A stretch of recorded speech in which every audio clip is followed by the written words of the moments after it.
Yeah. It's a beautiful day out, a beautiful day for an interview. This is a Westside JJ hosted event, and I got a good friend of mine here with me, a very prestigious individual, come from a long line of prestigious individuals. Would you like to introduce yourself, bro? Hey, how's everybody doing? I'm Kevin Tatum, right here from Fresno, California, right from this neighborhood. So it's real good to be here. Long-time friend. We were talking before, and I don't even remember meeting this dude for the first time. We go way back. That far we back. You showed me a picture. We were sitting at a table, just talking, being kids, eating or something, and I'm like, who is that in the picture? You're like, oh, that's Clifton Smith. I'm like, oh, I didn't even know I knew Cliff that long. I thought I met Cliff in high school, but I guess we knew each other since he was kids. But Kevin Tatum, he's a vice principal at Sunnyside High School. That's a high school here in Southeast Fresno. He's been teaching for quite some time now, and Too long, and he's moving his way up the ladder, slowly but surely. He comes from a family of educators, and he's pretty much he's a resident of here, right where we're from, right here, Westside Fresno, and we're gonna talk a little bit about the changes that are going on in our community. Both good and bad. We're going to talk about some of the youth in our community and other communities. And we're going to start right now, since we're at the Hinton Center. This is a pyramid, what I like to call a pyramid on the west side. It's a west side landmark. We spent our childhoods here, and as you can see, we're here as adults, and not much has changed, but there will be changes. There's going to be some renovations here.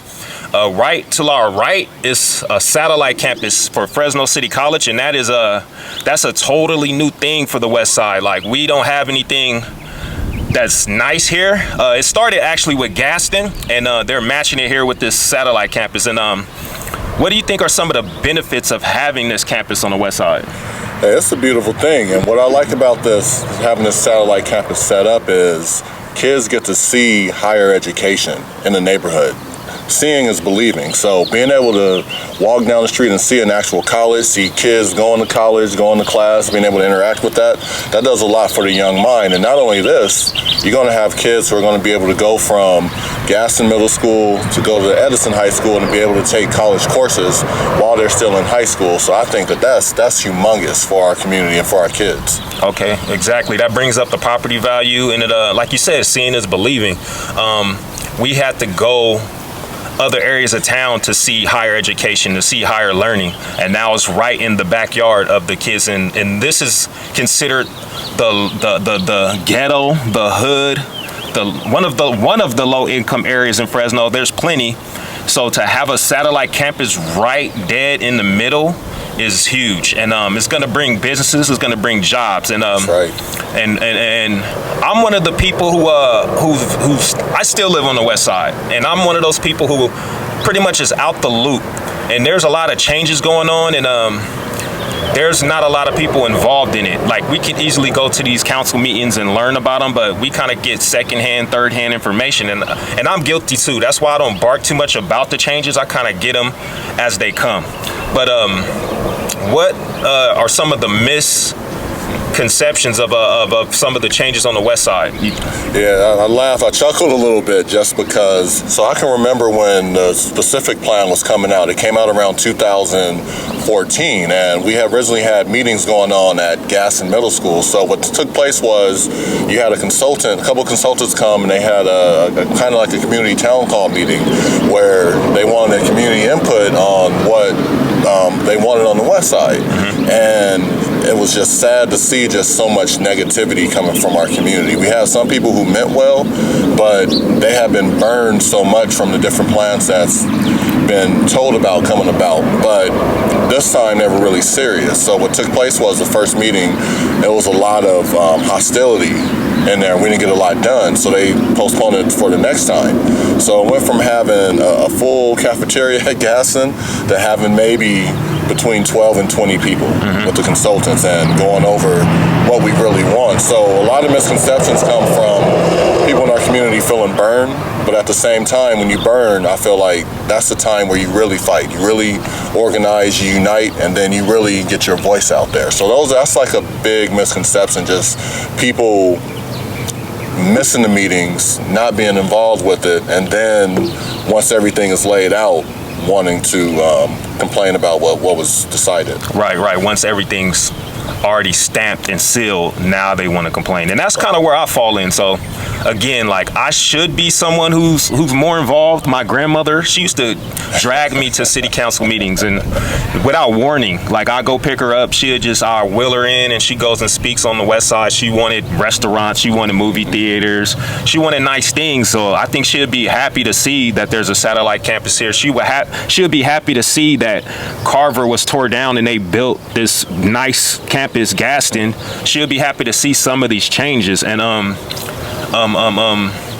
that in turn makes me happy. You know, I'm not opposed to change. I think there needs to be a lot of change here, a whole lot. And one thing that makes me laugh is they brought up a Starbucks being built here, and people had an uproar like, we don't need a Starbucks. And I don't think they understand that they're just not going to build a Starbucks and have a whole dirt field around it. Like, it's going to be a Starbucks, it's going to be this, and it's going to be that. But people were just so focused on, wow, we don't need coffee, we don't need overpriced coffee.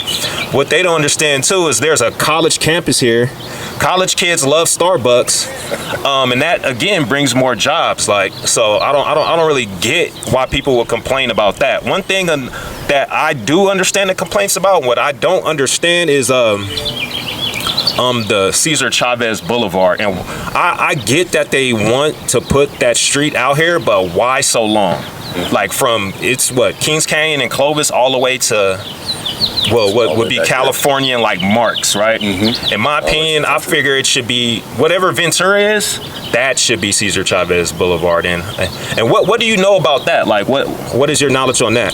So back in the day, I was probably in maybe first, second grade is when California was originally changed to Cesar Chavez, but I'm too young to really understand what happened to where it was changed back to California. But it's all about representation. That's what I'm real big on explaining to people. It's all about representation.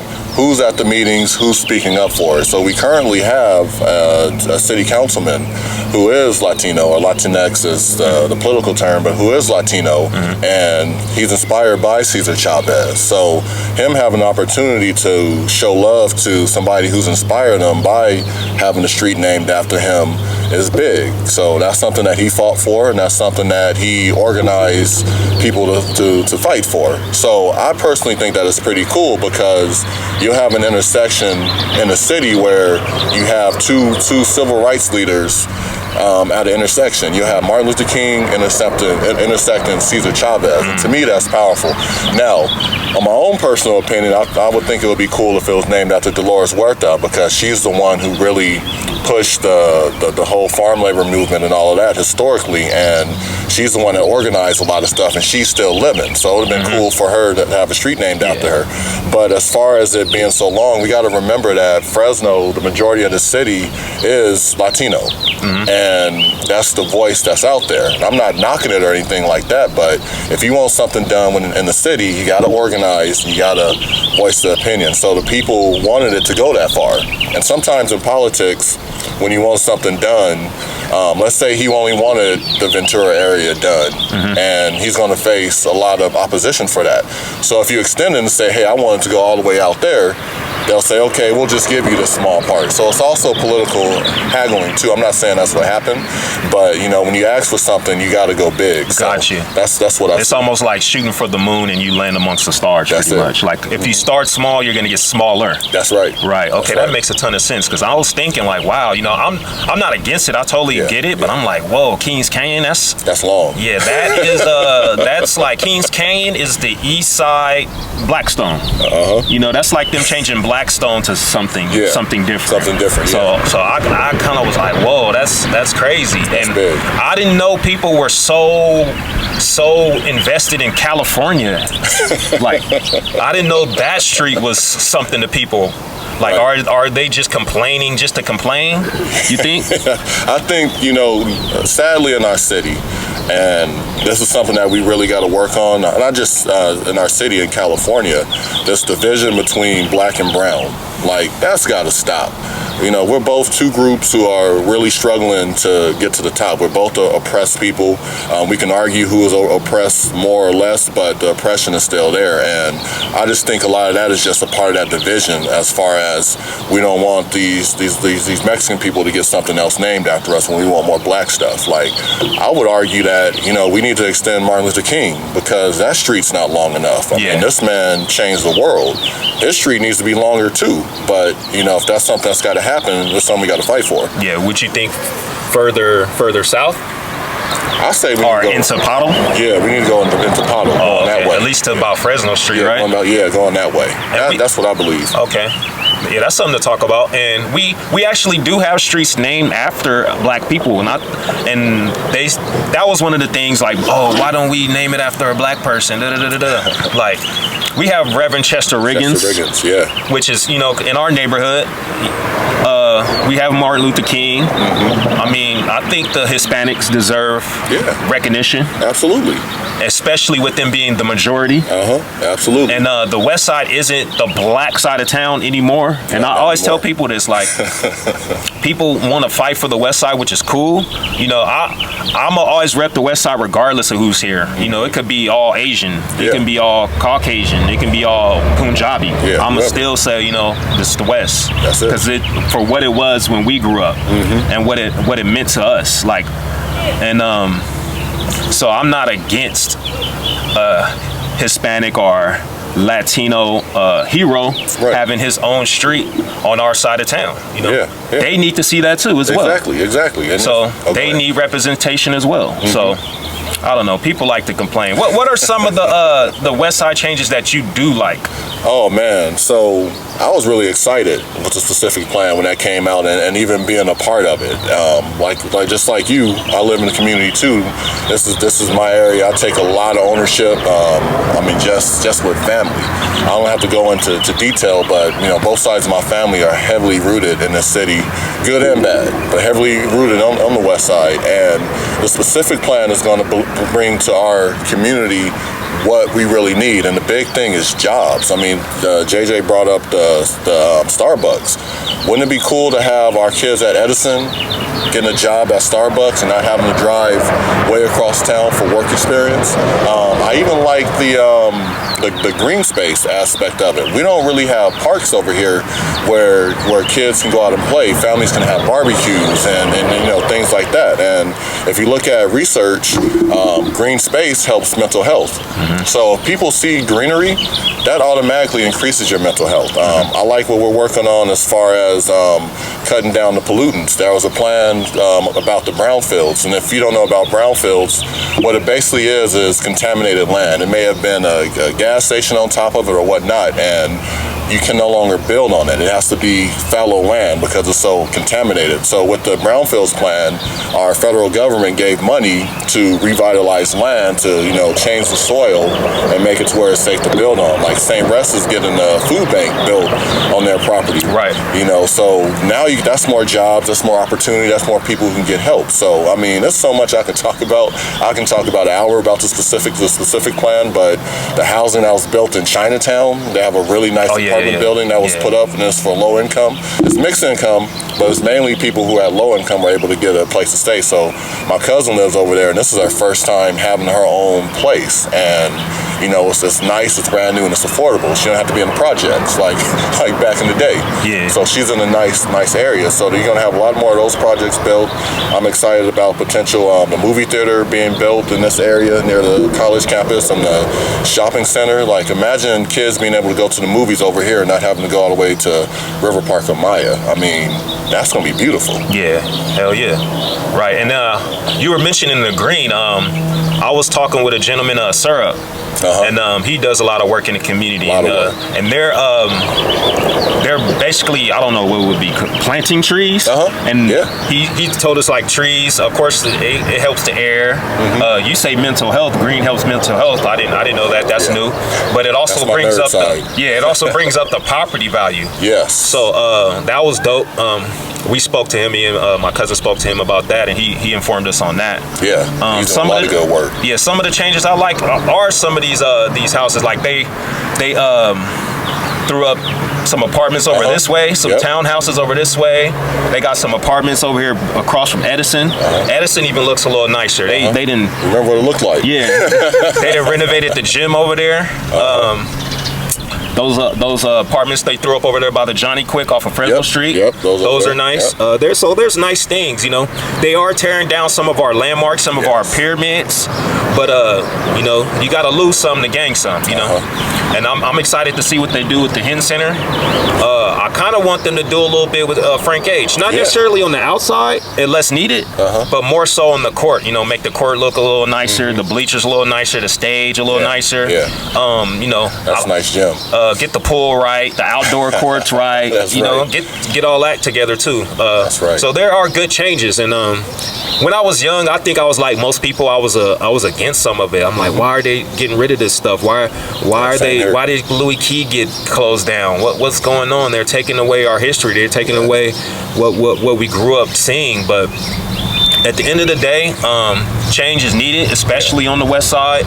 As I grew older and got more mature, I've gotten a lot more open to it, and I love it. Like even the downtown area, which is an extension of the west side, like even that is nicer. I still say it's the west side. Yeah, that to me that's the west side. It's a hop, skip, and a jump away. It's to me, you know, Fulton Mall, all of that, Grizzly Stadium. That's the west side to me. It's downtown, but downtown is like an extension of the west side. So yeah, I'm all for that. All right. So you are vice principal again of Sunnyside High, right? Southeast Fresno.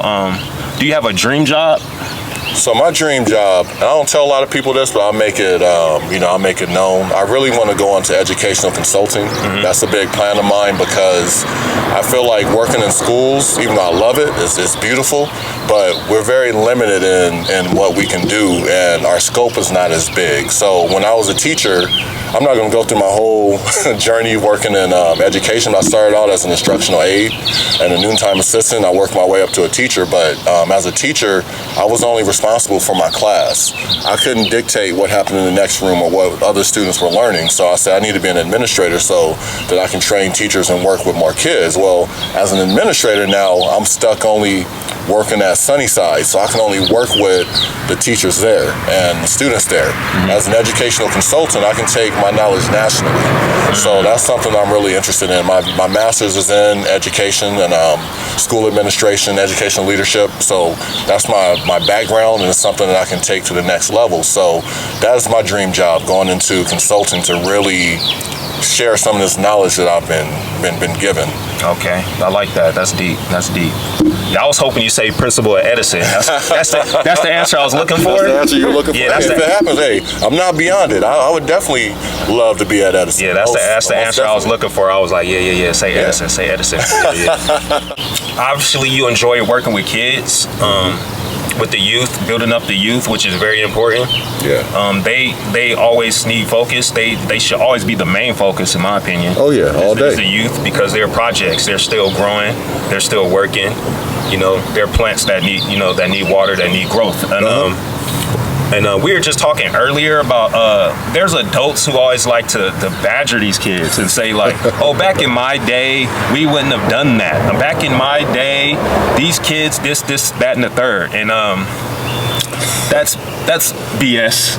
Pure. Pretty much, that's pure. BS. We know it is. Obviously, you wouldn't be on Snapchat in your day because you didn't have smartphones. So obviously, you wouldn't be exposing too much stuff on the internet because the internet was just a home thing back in our day. Yeah. We couldn't take the internet to school with us unless we had laptops. You know, they were expensive. Yeah, which people did bring laptops with them, but it was very rare.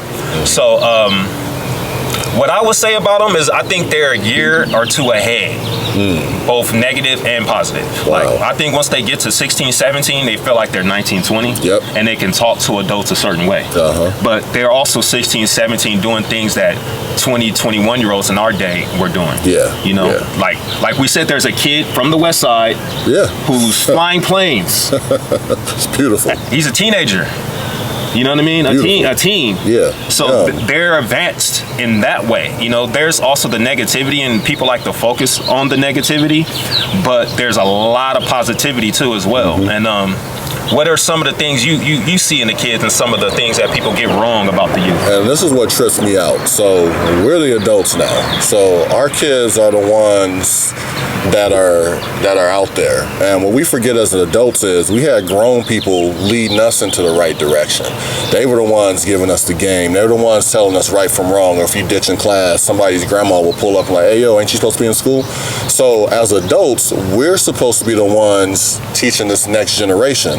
And what I see is a lot of times with our generation is we want to complain, but we don't want to go out and do the work. We don't want to go out and really like mentor the kids on a large scale. Yes, there's people like us. There's people like Joby Jones who are out there handling business, doing it at a high level. But then you have others that just want to sit back and say that kids are bad or that they don't listen. I don't remember the older people saying these kids don't listen. They would say, you gonna listen. Yeah. This is what you gonna do. Yeah. And we respected that. So we got to bring that back onto the kids because these kids are highly intelligent. These are the ones, people look at me funny when I say this, but this is the generation that's gonna bring world peace. And I'm gonna give a short example of this. So we have a lot of different students on our campus. We have students who are trans. We have people who are gay, lesbian. We have everything. You'll see, like at my school, there's a kid who's a trans kid who hangs with our football players. And it's like not even a big deal. They're not even tripping on this being somebody who's trans. When growing up in our day, you know, that kid would have got beat up or something. Yeah. Or the athletes would have been the ones talking about it. So these kids all hang together, spending time with each other, having a good time in a positive way. And that's something that I see that's beautiful. I had to take a step back, you know, because I come from a religious background and all of that, but I had to look at our kids and I'm like, dang, they happy. You know, they're not doing harm to each other over, you know, things that they don't agree with. They still kick it to each other. They're friends on social media, you know, and all of that. So that's what I say about the kids. They're gonna be all right. Yeah, that's deep because the kids have come a long way when it comes to sexual orientation. They've come a long way. Not even just the kids, but adults too. Yeah. Like a lot of stuff just wasn't accepted when we were younger. Like even I had to grow out of homophobia. Yeah. You know, even I had to, like, I talked to some of my female friends about this who hang out with homosexual males, and I say, like, I met one through a cousin of mine, and he's cool as hell. Yeah. And he helped me. He probably don't know this, but he helped me accept hanging out with homosexuals pretty much. You know? Like I don't have any I don't have any friends that are, I mean, openly gay or whatever. I don't you know, everyone has like their demons, I guess, or whatever. But but still, like, I'm able to go and sit at a table and be cool, normal, like, not thinking twice about, oh, this guy's gay and whatever, you know, I'm feeling uncomfortable. And the kids are kind of like growing into that. Like, they don't even have that stage to where it's awkward to them. It's just more so like they're growing into it, and it's been normal to them. It's been normal the whole time. And parents, they don't really like that some of the things on TV or whatever are exposing children to like that kind of stuff. I mean, I don't have kids, so I don't really know about that, but it's gotten a lot better. It's night and day. It's night and day. A whole lot better. And for you to mention that there's a trans kid hanging out with the jocks. That's like, that's 0 to 100. Yeah, that's like, I had to sit back and like I was almost in tears just watching that, because I'm like, cause I saw the kid go over to, you know, to the football guys. I'm like, oh shoot, this ain't gonna be good. You know, the kid, you know, dresses like a girl, wears the wig, everything, and they're over there laughing and talking. I'm like, wow. Yeah. I'm like, that's powerful. Yeah, that's deep, man. Have you anybody in our age group, have you like worked with them on any like community work or just with children? Like, for instance, like I interviewed Henry, and I know he has a painting class where he has a class for not low income, but underprivileged kids, the kids that stay off of like Parkway and 99 in that area over there. And again, like we interviewed, it got messed up, but we interviewed Syrup. It was a dope interview, but the audio got messed up. That's why I'm glad we got our audio guy back here to give us that feedback. We need that. Like, we definitely need that, because we can easily go wrong. But I'll do a second one with him. Right. Is there, exactly, we do, because he gave a lot of game, a lot of information. It was a really dope interview. I wish I could have really got that out, but whatever, that's in the past. So anybody in our age group that you work with, as far as like not necessarily just teachers, but like you said, Joby Jones. There's a guy, Insane. I know him as Insane Cigar. I don't know like what's his name in that space. Any people in our age group that you work with? Man, I've worked with a lot of people. I can't. So many of them I can't call out right now just because I don't want to make anybody upset. But I've worked with just so many people. I'm the guy that, you need kids for a program, let me know. If you're running something, you need a speaker.